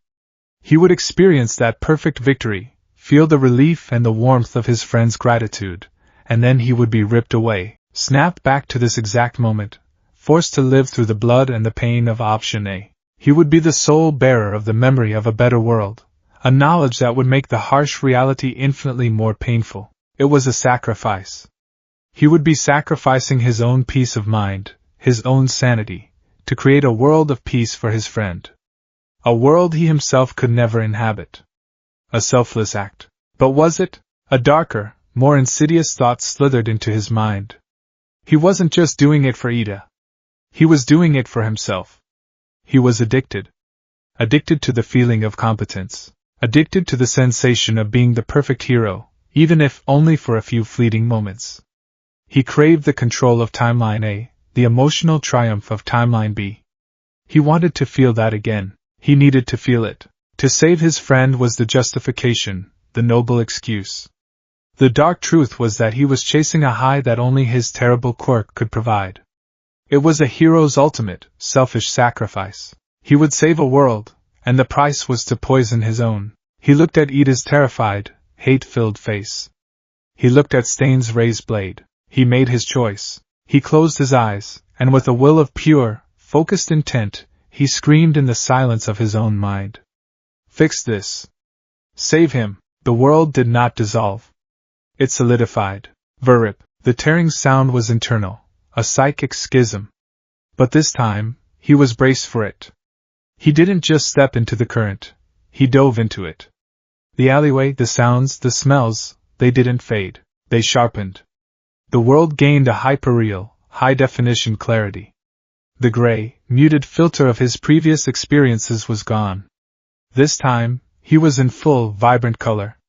He was not a passenger, he was the driver. He was in Timeline C. His mind was a supercomputer, processing information with impossible speed. The knowledge from his past activations, the muscle memory of full cowling, the tactical awareness from the USJ, it was all there, not as a memory, but as an integrated part of his being. He didn't just text Todoroki.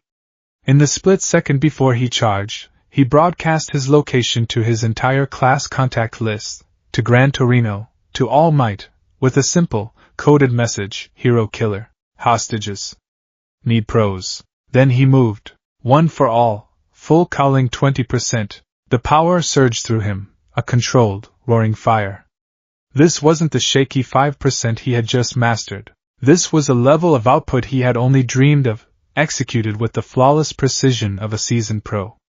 The green lightning arcing around his body was a furious, crackling cage of energy. He shot down the alley like a cannonball. Stain, his blade descending towards Ida, reacted with incredible speed, twisting to meet the new threat.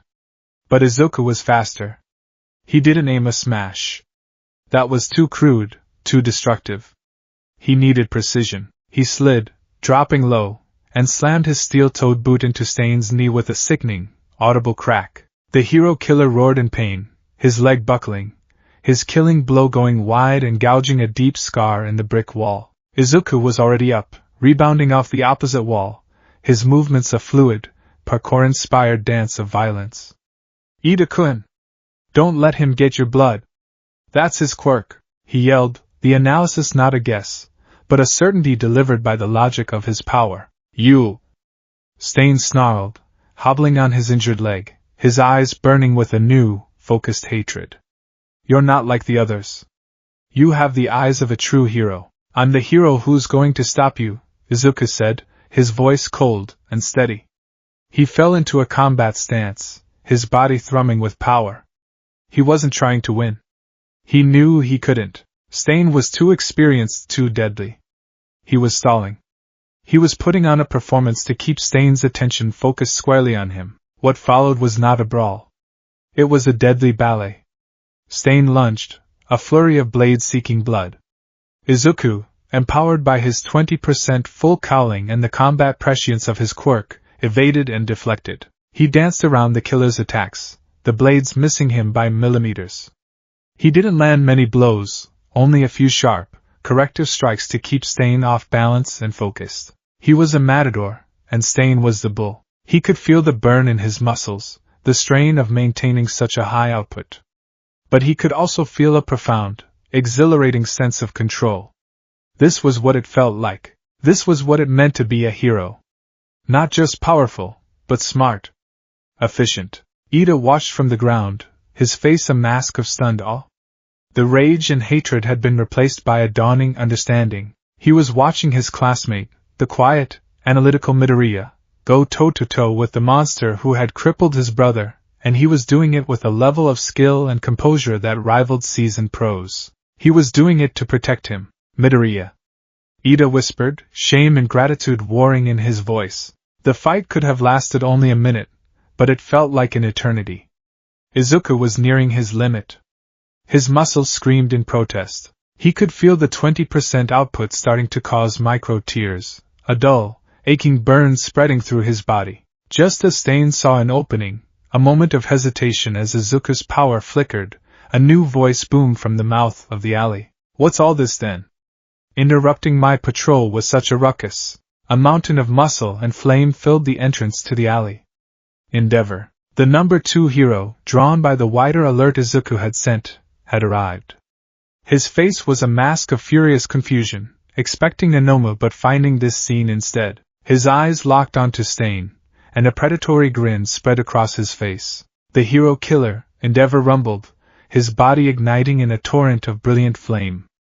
Your reign of terror ends now. Stain, injured, exhausted from his fight with Izuku, and now facing one of the most powerful heroes on the planet, knew he was beaten.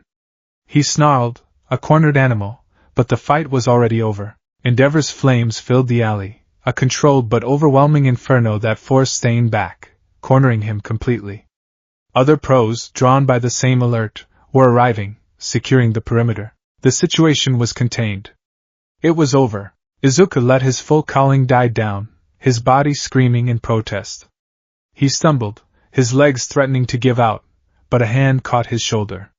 He looked up into the face of his friend. Ida had managed to push himself up. The paralysis from Stain's quirk had worn off.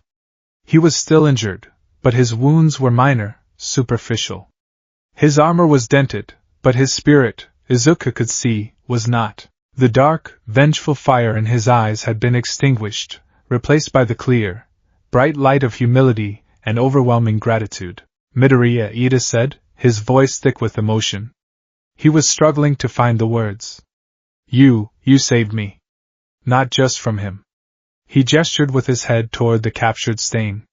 You saved me from myself. I was a disgrace to my brother's name. You showed me what a true hero is. Izuku's heart swelled. The exhaustion, the pain, the lingering fear, it all melted away, replaced by a warmth that spread through his entire being. This was it. This was the feeling. The perfect, clean victory. He had saved his friend, body and soul. He had done the right thing.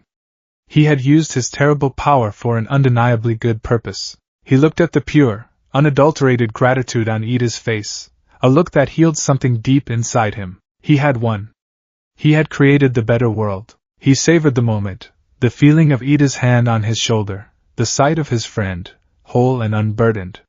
He held on to it, branding it into his memory, and then he felt the familiar, sickening pull. The string inside his skull being drawn taut. No. Not yet. Just a little longer, he pleaded with the universe, with his own monstrous quirk. But his power did not listen. Verrip, the world tore itself in half. Ida's grateful face dissolved into static. The warmth vanished, replaced by the biting cold of the dark alley. The feeling of his own competent, powerful body was ripped away, leaving him back in his clumsy, 5% shell, his muscles weak and unprepared. He was back. He was standing at the mouth of the alley. Stain's blade was descending towards Ida's chest. He had only a split second to act, the perfect, beautiful memory of Timeline C already feeling like a fading dream. There was no time for a wider alert. There was no 20% full calling. There was only him, his shaky 5%, and a desperate plan. Smash! He roared, launching himself forward, not with the grace of his alternate self, but with the desperate, clumsy force he actually possessed. He delivered a 5% Detroit smash directly into Stain's face. The fight that followed was not a ballet. It was a bloody, desperate street brawl. It played out exactly as he had foreseen. He was outmatched, wounded within the first minute by a thrown knife that sliced deep into his arm. He felt the terrifying paralysis of Stain's quirk after the killer got a taste of his blood. He lay on the ground, helpless, next to his friend, watching as Stain loomed over them both. The despair was a suffocating blanket. It was so much worse this time. He didn't just fear what would happen, he knew what could have been. He had lived it. The memory of Ida's gratitude was a torturous counterpoint to the hate-filled tears streaming down his friend's face now. "Why did you interfere?" Ida sobbed. "This was my fight." The words were a dagger in Izuku's heart. Then, as before, help arrived. But it wasn't Endeavor. It was Todoroki, drawn by his single, panic text. A wall of fire, then a wall of ice, filled the alley. The three of them, 3 teenage boys against a legendary killer, fought for their lives. It was brutal. It was ugly. Ida, driven by his rage, fought recklessly, sustaining a deep wound to his arm, the kind of nerve-damaging wound Izuku knew would have lasting consequences. Todoroki was pushed to his limit, forced to use both sides of his power not in a moment of catharsis, but in a desperate struggle for survival. Izuku himself was battered and bleeding, his new control over full cowling feeling like a child's toy against Stain's murderous expertise. They won. Barely. Through a combination of luck, teamwork, and sheer, bloody-minded determination, they managed to subdue the hero killer. But as Izuku lay on the cold, grimy pavement, his body a canvas of fresh wounds, the victory felt utterly hollow. He looked at Ida, who was clutching his ruined arm, his face a mask of shame and pain. He looked at Todoroki, weary and grim. This was their victory. A shared trauma, a bond forged in blood and desperation. It was nothing like the clean, perfect salvation of Timeline C. Later, as the Nomu attacked and Stain, in a final, terrifying display of will, saved him from its clutches, the irony was not lost on Izuku.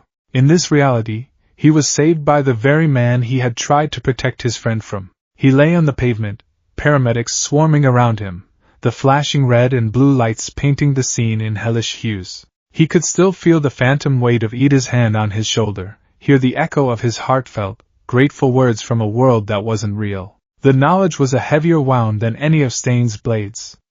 He had sacrificed his own peace of mind, willingly. He had traded a moment of godhood for an eternity of haunting. And as they loaded him into the ambulance, he knew, with a certainty that chilled him to the bone, that he would do it again. The high was too pure. The temptation to be the perfect hero was too strong. He was an addict, and his drug was a better world.